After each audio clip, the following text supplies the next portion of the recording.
to in South Africa. And guess what? My understanding is that studies suggest that West Africans have a genetic makeup that make them the most vulnerable to cancer in the world. West Africans. And yet there isn't one single such equipment produce the FDGs for PET-CT in the whole of West Africa. So these are some of the kinds of challenging issues of healthcare that we have to deal with if we're going to have the human capital to compete.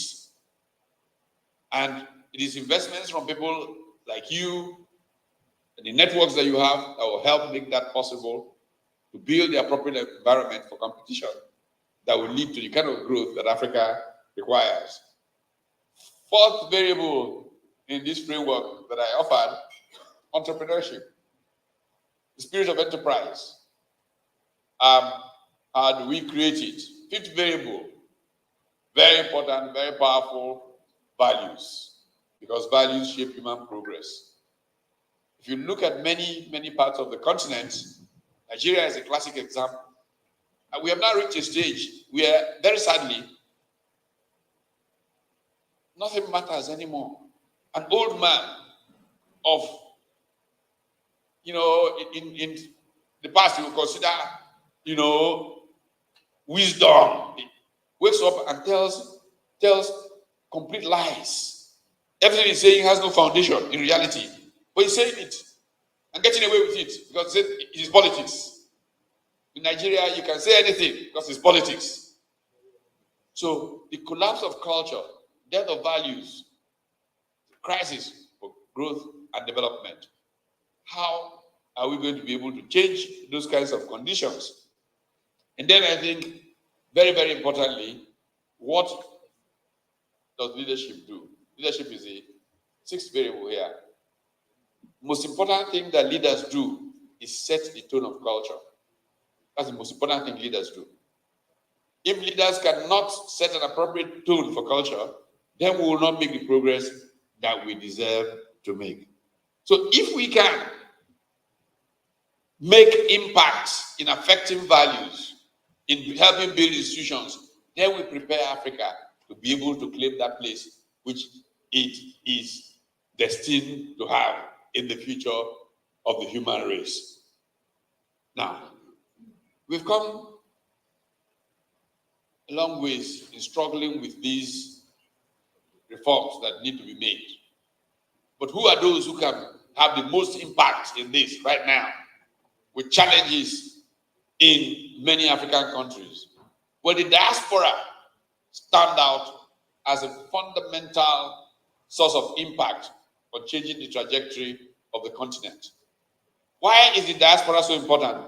First of all, it is not new that the diaspora has been a central cause of change in the fortunes of countries.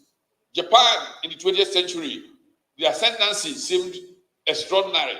Japan that was dismissed as having no great future became the country of the 20th century. Why? Essentially the role that the Japanese diaspora, especially from out of Germany, played in making Japan more technology savvy. We have seen India rising. We have seen China rising. And significantly, those countries' ascendants were affected by their diaspora. In Africa, it's even more so the case, or more important, because of the numbers of the capable in Africa that are living outside of Africa. Today in the United States, 70% of all the black doctors are Nigerian. 70% of all the black doctors in America. I listened to somebody just a few days ago mention that 10% of all the pharmacists in Maryland are Nigerian. Now, what's the point? The point is that with such a depth of talent and the capacity to influence, if the African diaspora does not engage, the future that we can claim will not be there for us to claim. I thank you.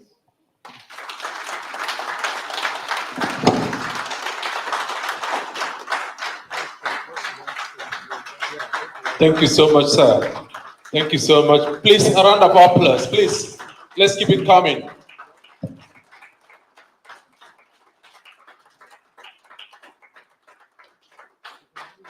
So, thank you so much.